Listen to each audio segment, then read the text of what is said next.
പശുവിനെ തിന്നുന്നവൻ യഥാർത്ഥ മുസ്ലിമല്ല. പോലീസിന് മതത്തിന്റെ സർട്ടിഫിക്കറ്റ് നൽകാൻ കഴിയുമോ? പശുവിനെ കൊല്ലുകയോ പശുവിറച്ചി കഴിക്കുകയോ ചെയ്യുന്നവർ യഥാർത്ഥ മുസ്ലിംകളല്ല.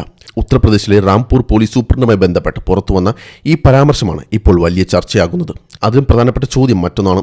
ഒരു പോലീസ് ഉദ്യോഗസ്ഥന് ഒരു വ്യക്തി യഥാർത്ഥ മുസ്ലിമാണോ അല്ലയോ എന്ന് തീരുമാനിക്കാനുള്ള അധികാരം എവിടെ നിന്നാണ് കിട്ടുന്നത്? ഒരു വ്യക്തി എന്ത് ഭക്ഷണം കഴിക്കണം എന്നത് മതപരമായോ വ്യക്തിപരമായോ ഉള്ള വിഷയമായിരിക്കാം. പക്ഷേ ഒരു പോലീസ് ഉദ്യോഗസ്ഥൻ തന്നെ മതത്തിന്റെ യഥാർത്ഥ വിശ്വാസി ആരാണെന്ന് നിർവചിക്കാൻ തുടങ്ങുമ്പോൾ അത് വെറും ഒരു വിവാദ പ്രസ്താവനയായി കാണാമോ? ഇതാണ് നമ്മളിന്ന് ചർച്ച ചെയ്യേണ്ട പ്രധാന വിഷയം. ന്യൂസ് റിപ്പോർട്ടുകൾ പ്രകാരം ശ്രാവണ മാസവുമായി ബന്ധപ്പെട്ട് പശ്ചാത്തലത്തിലാണ് റാംപൂർ പോലീസ് സൂപ്രണ്ട് പശുവിനെ കൊല്ലുന്നതും കഴിക്കുന്നതും സംബന്ധിച്ച പരാമർശം നടത്തിയത്. അതോടൊപ്പം മുസ്ലിം സമൂഹത്തിനുള്ളിൽ ആരാണ് യഥാർത്ഥ മുസ്ലിം എന്നതിനെക്കുറിച്ചും അദ്ദേഹം അഭിപ്രായപ്പെട്ടതായി റിപ്പോർട്ട് ചെയ്യുന്നു. ഇവിടെ ആദ്യം ഒരു കാര്യം വ്യക്തമാക്കണം. പശുവിനെക്കുറിച്ചുള്ള വിശ്വാസങ്ങൾ ഇന്ത്യയിൽ വളരെ ആഴത്തിലുള്ളതാണ്. പല ഹിന്ദുക്കൾക്കും പശു മതപരമായും സാംസ്കാരികമായും ഏറെ പ്രധാനപ്പെട്ട ജീവിയാണ്. അതേസമയം ഇന്ത്യയിലെ ഭക്ഷണശീലങ്ങൾ ഒരേപോലെയല്ല. രാജ്യത്തിൻ്റെ വിവിധ ഭാഗങ്ങളിൽ വിവിധ സമൂഹങ്ങൾ വിവിധ തരത്തിലുള്ള ഭക്ഷണം കഴിക്കുന്നു. മാംസം കഴിക്കുന്നവരും കഴിക്കാത്തവരുമുണ്ട്. പശുവിറച്ചി കഴിക്കുന്നവരും കഴിക്കാത്തവരുമുണ്ട്. ഇതെല്ലാം ഇന്ത്യയുടെ സാമൂഹിക വൈവിധ്യത്തിൻ്റെ ഭാഗമാണ്. അപ്പോൾ ചോദ്യം, ഒരു പ്രത്യേക ഭക്ഷണശീലം ഒരാളുടെ മതവിശ്വാസത്തെ അളക്കാനുള്ള മീറ്ററാകുമോ? അതുതന്നെയാണ് ഈ വിവാദത്തിൻ്റെ കാതൽ.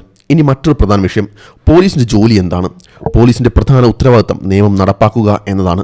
ഒരു വ്യക്തിയുടെ മതവിശ്വാസം പരിശോധിക്കുക എന്നതല്ല. ഒരു വ്യക്തി നിയമം ലംഘിച്ചിട്ടുണ്ടെങ്കിൽ നിയമപ്രകാരമായി നടപടി സ്വീകരിക്കാം. പക്ഷേ നിങ്ങൾ യഥാർത്ഥ മുസ്ലിമല്ല, നിങ്ങൾ യഥാർത്ഥ ഹിന്ദുവല്ല, നിങ്ങൾ യഥാർത്ഥ ക്രിസ്ത്യാനിയല്ല എന്നൊക്കെ തീരുമാനിക്കുന്നത് പോലീസിൻ്റെ ചുമതലയാണോ? ഇത് മുസ്ലിം സമൂഹത്തിൻ്റെ മാത്രം പ്രശ്നമല്ല. നാളെ ഇതേ യുക്തി മറ്റൊരു മതസമൂഹത്തിനും ബാധകമാകാം. ഒരു പോലീസ് ഉദ്യോഗസ്ഥൻ ഒരു ഹിന്ദുവിനോട് നിങ്ങൾ യഥാർത്ഥ ഹിന്ദുവല്ല എന്ന് പറയാൻ തുടങ്ങുകയാണെങ്കിൽ, അല്ലെങ്കിൽ ഒരു ക്രിസ്ത്യാനിയോട് നിങ്ങൾ യഥാർത്ഥ ക്രിസ്ത്യാനിയല്ല എന്ന് പറയുകയാണെങ്കിൽ, അത് കേൾക്കുമ്പോൾ തന്നെ നമുക്ക് മനസ്സിലാകും പ്രശ്നം എവിടെയാണെന്ന്.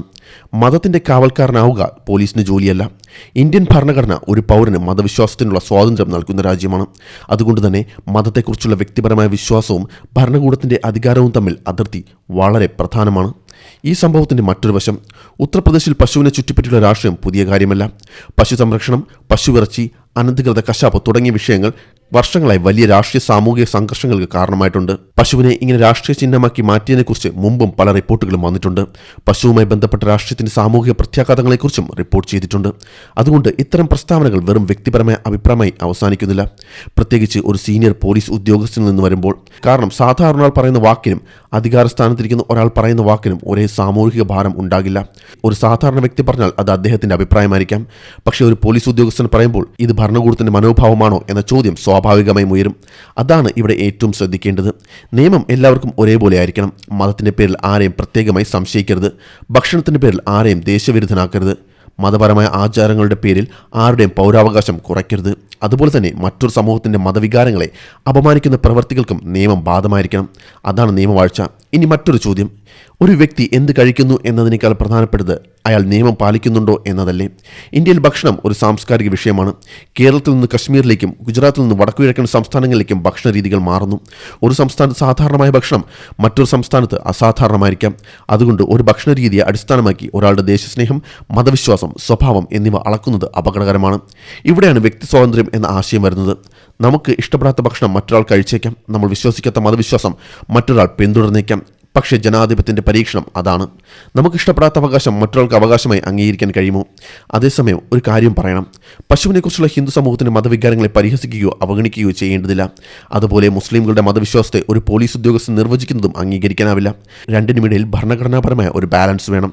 മതവികാരം സംരക്ഷിക്കാം, പക്ഷേ മതത്തിൻ്റെ പേരിൽ ഭരണകൂടം പൗരൻ്റെ വ്യക്തിത്വം നിർവചിക്കരുത്.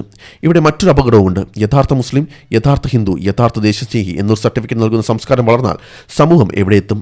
ഒരാൾക്ക് മറ്റൊരാളോട് പറയാം നീ യഥാർത്ഥ ഹിന്ദുവല്ല, മറ്റൊരാൾ പറയും നീ യഥാർത്ഥ മുസ്ലിമല്ല, മൂന്നാമൻ പറയും നീ യഥാർത്ഥ ഇന്ത്യക്കാരനല്ല. ഇങ്ങനെ പോയാൽ അവസാനം ചോദ്യം ഇതാകും, ഈ രാജ്യത്ത് ആരാണ് മറ്റൊരാളുടെ പൗരത്വവും മതവും തീരുമാനിക്കുന്നത്? ജനാധിപത്യത്തിൽ അതിൻ്റെ ഉത്തരം വളരെ ലളിതമാണ്. ഭരണഘടന, നിയമം, കോടതികൾ. ഒരു പോലീസ് ഉദ്യോഗസ്ഥൻ്റെ വ്യക്തിപരമായ മതവ്യാഖ്യാനമല്ല. അതുകൊണ്ട് റാംപൂരിലെ ഈ സംഭവത്തെ ഒരു പശുവിറച്ചി വിവാദമായി മാത്രം കാണുന്നത് ശരിയല്ല. അത് അതിനേക്കാൾ വലിയൊരു വിഷയമാണ്. അധികാര സ്ഥാനത്തിരിക്കുന്ന ഒരാൾക്ക് ഒരു പൗരൻ്റെ മതപരമായ തിരിച്ചറിയൽ നിർവചിക്കാനുള്ള പരിധി എവിടെയാണ്? പോലീസിൻ്റെ ജോലി നിയമം നടപ്പാക്കുക എന്നതാണ്, മതത്തിൻ്റെ നിർവചനം നൽകുകയല്ല. ഒരു വ്യക്തി കുറ്റം ചെയ്തിട്ടുണ്ടെങ്കിൽ തെളിവോടെ കേസെടുക്കാം. പക്ഷേ ഒരാളുടെ ഭക്ഷണ രീതി അടിസ്ഥാനമാക്കി അയാളുടെ മതത്തിൻ്റെ ശുദ്ധി അളക്കാൻ തുടങ്ങുന്നത് ഭരണഘടനാപരമായ ജനാധിപത്യത്തിന് വളരെ അപകടകരമായ വഴിയാണ്. അവസാനം നമ്മൾ ഓർക്കേണ്ടത് ഒരു കാര്യം മാത്രം. ഇന്ത്യയിൽ ആരാണ് യഥാർത്ഥ ഹിന്ദു, മുസ്ലിം, ക്രിസ്ത്യാനി എന്നത് പോലീസ് തീരുമാനിക്കേണ്ട കാര്യമല്ല. ഒരു പൗരൻ്റെ മതവിശ്വാസം അദ്ദേഹത്തിൻ്റെതാണ്, അയാളുടെ ഭക്ഷണശീലവും അദ്ദേഹത്തിൻ്റെതാണ്. പക്ഷേ നിയമം എല്ലാവർക്കും ഒരേപോലെ ആയിരിക്കണം. അതാണ് ഒരു മതനിരപേക്ഷ ജനാധിപത്യത്തിൻ്റെ അടിസ്ഥാന തത്വം. അതുകൊണ്ട് ഈ സംഭവത്തിൽ ചർച്ച ചെയ്യേണ്ട ചോദ്യം ആരാണ് യഥാർത്ഥ മുസ്ലിം എന്നതല്ല. ചർച്ച ചെയ്യേണ്ട ചോദ്യം ഒരു ജനാധിപത്യ രാജ്യത്ത് ഒരു പോലീസ് ഉദ്യോഗസ്ഥന് ഒരു പൗരൻ്റെ മതപരമായ വ്യക്തിത്വം നിർവചിക്കാനുള്ള അധികാരം എവിടെ നിന്നാണ് ലഭിക്കുന്നത് എന്നതാണ്. അവിടെ നിന്നാണ് യഥാർത്ഥ ചർച്ച തുടങ്ങേണ്ടത്.